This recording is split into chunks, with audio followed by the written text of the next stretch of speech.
Hey everybody, welcome back to the Underwater Photography Show. As always, I am Matthew Sullivan. And I'm Alex Mustard. And today we're going to do a little bit of a review of the Environmental Photography Awards. It has a long, very long name. There you go. Yeah, the full name is the Foundation of Prince Albert of Monaco, or Prince Albert II of Monaco, the Environmental Photography Award. And the reason I know the full name is that I was actually the chair of the jury this year for the competition. And I have to say that was quite an intimidating job because it was a very hard-hitting jury in terms of their experience and background. I have to say I've been involved in many big nature and photography competition juries. And this one, I have to say, was probably the most densely packed with talent and important people of any competition. So it was quite challenging. It was quite intimidating being charged with being the president of such a jury. Anyway, I dive straight in there, Matt. Sorry, you were introducing what we were talking about. Okay.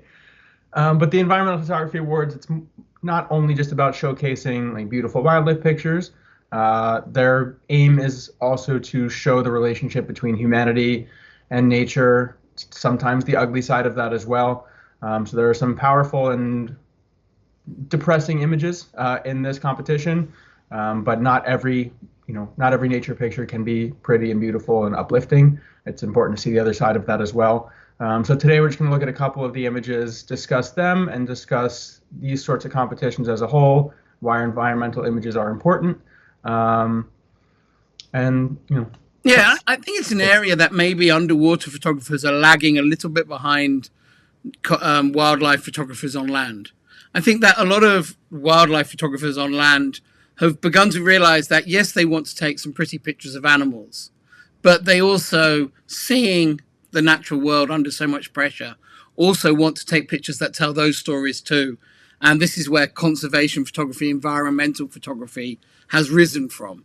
And I think this was a really good topic for a episode, because I think underwater photographers and perhaps aren't so engaged in wanting to create those images yet. It hasn't kind of permeated the mainstream of our community in the same way it has with nature photographers on land. And that's why I thought it was interesting to talk about. So rather than us specifically review the competition shots, we'll talk a little bit about them, but it's really about looking at some of these photos and saying, we should be trying to do similar things with underwater subjects to some degree, or parallel things, right? So I'll pull the pictures up. There were 5 categories and a People's Choice category. So there's 6 kind of winning pictures, and there's a couple of pictures of us. I've just this week returned from Monaco, where I went with a number of the other jury members for the presentation of the awards. The winning pictures are displayed on the promenade in Monaco, which obviously gets a huge footfall, particularly during the summer months.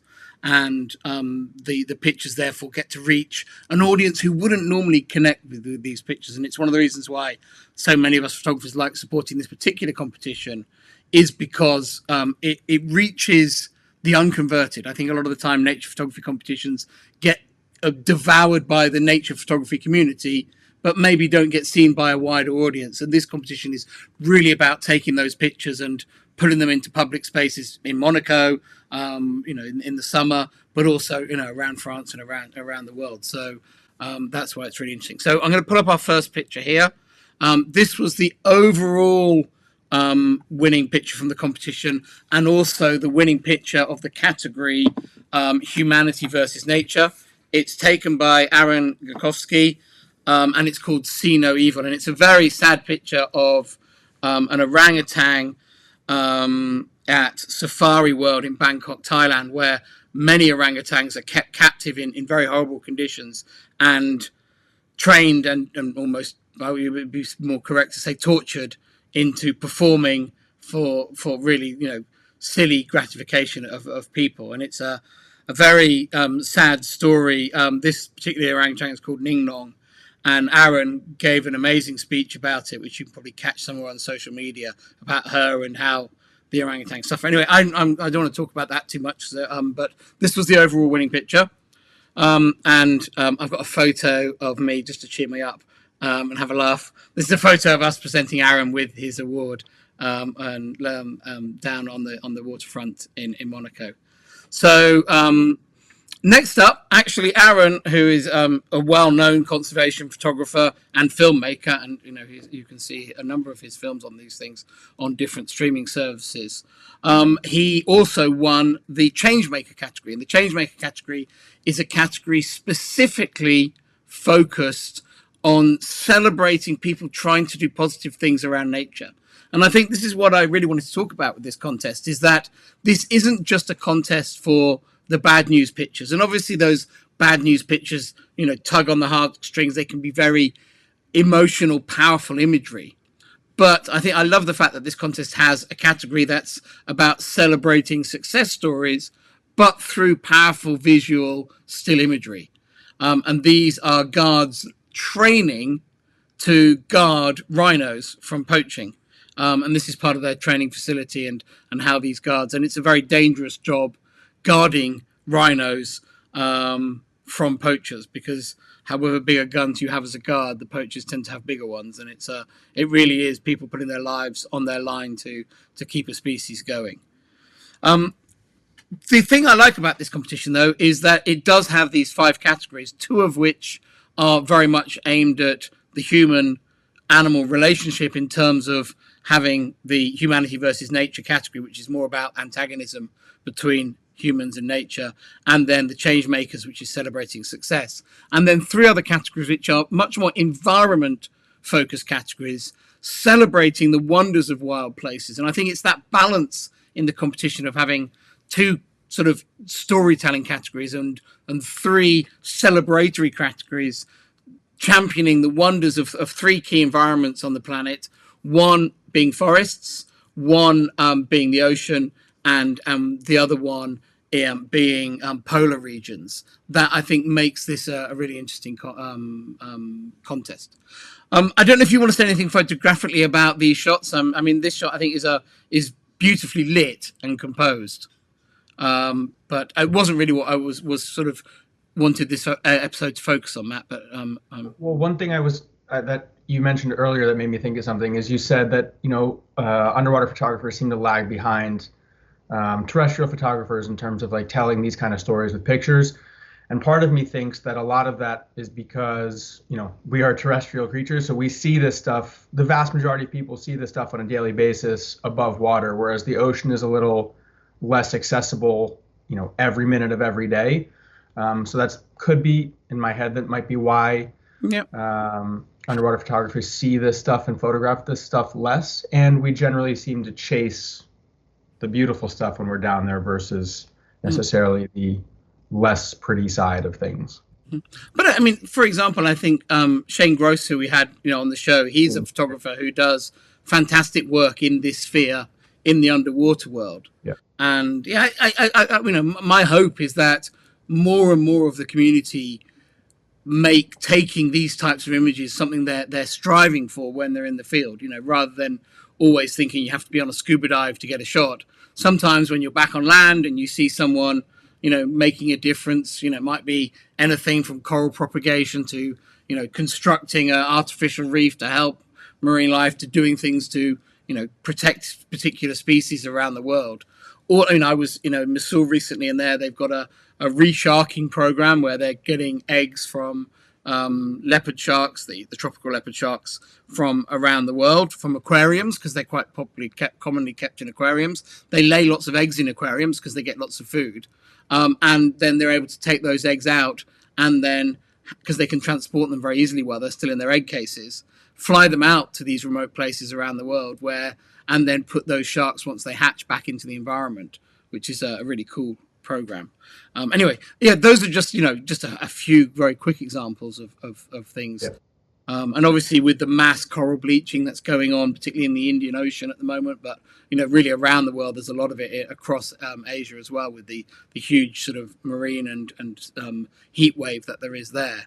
Those are stories, again, which we could be telling. And I think if you do find yourself in places as a photographer where these things are going on, remember there's a real demand, thirst, and need for those pictures. And there's, the chance as well to have, fantastic platforms through competitions such as the Environmental Photography Award. Yeah, I remember last year, Florida and the Caribbean, and I don't know how it is this year. It doesn't seem to been an issue so far, but it might be coming. The coral bleaching in the Caribbean and Florida last year was pretty horrific, Mm, and there were a lot of people out there documenting it. mm. And it's tough to see that a lot of the time because you want to think of those places as beautiful and permanent, but obviously they're not. So, like you said, it's important to tell those stories, and pictures are a good way to do that, and a graphic way to do that because you can tell people about it, but if you show them, it's a whole another thing. Absolutely, and they cross language barriers, and Yeah. a still image speaks in a universal language, and it also invites a viewer to spend time with it, to consider it. I think when you watch moving pictures, you are given the information at the speed that the director, the producer wanted you to have it at. Whereas with a still image, it's there for you. It invites you to choose the pace at which you interact with it. And in the case of this competition, you can dig more for speed for more information. So I was going to just show a few more pictures before we get into a bit more conversation. This is by Jaime Rojo, and it's called "The Explosion of the Monarchs." And Jaime did a big National Geographic story on the monarch butterflies, documenting them both in a celebratory natural history way, but also telling the human story around this amazing natural phenomenon. And it's an exemplary piece of photojournalism in my book. And he won the forest category with this particular picture, called The Explosion of the Monarchs. I'll just So, run through a couple of the other pictures. yeah. This is Magnus Lundstrom's picture from the underwater category, the winner of Ocean's Worlds, and it's called Inner Space Hitchhiker. And as I'm sure our audience is very familiar with, this is a paper nautilus or a female argonaut hitchhiking on the top of a medusa, which is pretty cool picture. I do think it's quite interesting that. I think that this appealed to the jury because it spoke about that open ocean environment, and I think people are very aware that the open ocean covers over 70% of the planet, and we don't see very many open ocean imagery. And I think, particularly from an environmental point of view, an image that captures the vastness of the open ocean and the fact that most of the open ocean is black, even during the day, those were things that made this picture appealing in this particular contest. And what's my next one? Oh, it's a picture of all of us. I might come back to that one. This picture is the winner of the Polar Worlds picture, and I think this is a very good example of what an environmental picture can be. In that this picture is obviously a very cool animal, being a polar bear. It is a great moment, but it's the feeling of the environment that comes through in this picture. It doesn't look warm in this picture. And actually seeing this on the Riviera's seafront in quite warm weather, down on the Mediterranean coast in summer, this picture was incredibly transportative in that it really took you away from where you were standing. I think that's a really important part of a picture like this, and a real attention grabber as well when people are walking along, eating an ice cream in their sunglasses and things in the summer, and getting stopped by a huge print like this, and then being drawn in to read the caption and hear about this picture. And this was taken by Daniel Valverde Fernandez, and it's called Shaking Off the Snow. I think I have Looks like one a more miserable picture. place to be. Sorry, Matt, I spoke over you there. No, I was saying it looks like a miserable place to be, which Yeah. is a Unless you're cool a feeling. polar bear, in which it's exactly what you're after. Yeah. And then this picture is by Fernando Faccioli. I'm not sure how to pronounce Fernando's surname, even though I met him at the awards, obviously. And this is called Rainy Release, and it's a photo of a giant anteater being released back into its natural habitat in Brazil. So it's another positive environmental story about people trying to make a difference, which is great. You can see the guy in the background with his anteater T-shirt, which shows he's obviously one of the good guys. Really, really cool atmospheric, and obviously a very, very cool species as well to be, to see in a photo like this. Anyway, that was just a little bit of an overview of the contest and the categories. But yeah, I was just really keen to say I wish that we were seeing more of these types of imagery from underwater photographers. I think there are stories like this happening around the oceans. And, people are doing these shots. And maybe, the other aspect of wanting to talk about it is to remind people that contests like this exist. They're looking for our images. They want to be celebrating ocean stories as well. But we need to make sure that we're not just taking record shots of these events, but we're actually trying to create really powerful graphic images. Go back to Aaron's pictures earlier on in this. These are graphically powerful images on top of being about important issues. And it's not just a case of going, oh yeah, I saw someone releasing a shark and I got a snap. It's about thinking, how can I make that a really visual, powerful image? Because those are the pictures that are going to stop members of the public when they get put on display and make people want to learn more and make people want to know that people are, trying to help and people are making a difference. And those things, can really change, people's opinions in the general public. One little sidebar before we end here. What are your thoughts on people who have been sent on assignment for whoever? Yeah, I was just saying that shots were from National Geographic and things. Yeah. I think it's a really interesting one in terms of contests, in that I think it's more typical in most of the underwater photography contests around the world that although a lot of them say we're open to pros, people kind of don't expect the biggest names in the industry to be entering. And I think that's a perfectly reasonable thing to expect. I think that, but I think when you step over into the nature photography realm, and particularly say with a contest like the Wildlife Photographer of the Year, which, or the Underwater Photographer of the Year, competitions that set themselves out to be, this is the very best of what's around at the moment, then I think you should always, as an entrant, be expecting the biggest names to be in there. The reason you enter the Wildlife Photographer, that's the contest I enter, is because I want to measure myself against the best. I don't want to measure myself against the best apart from these few people because they have an unfair advantage. And I think you have to accept that someone who's, got 250 days in the field with National Geographic backing and, an assistant in the field and, every possible camera and lens they could want is, of course, going to have better opportunities than you.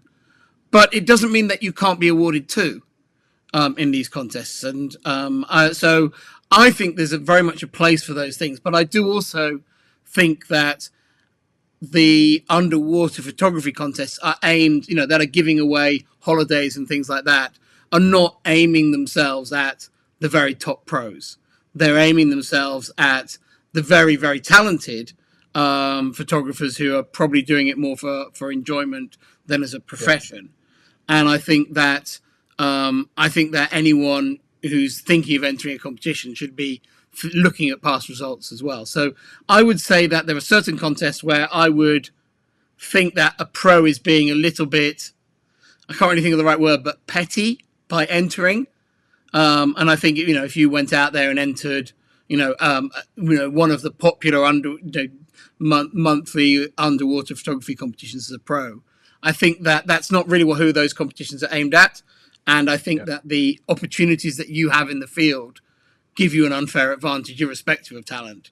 And that's not really a level playing field. Whereas I think that in the big nature competitions and a big environmental competition like this, it's about, as an entrant, you're there, you have the opportunity to measure yourself against these very best photographers. And I think that's a fantastic opportunity.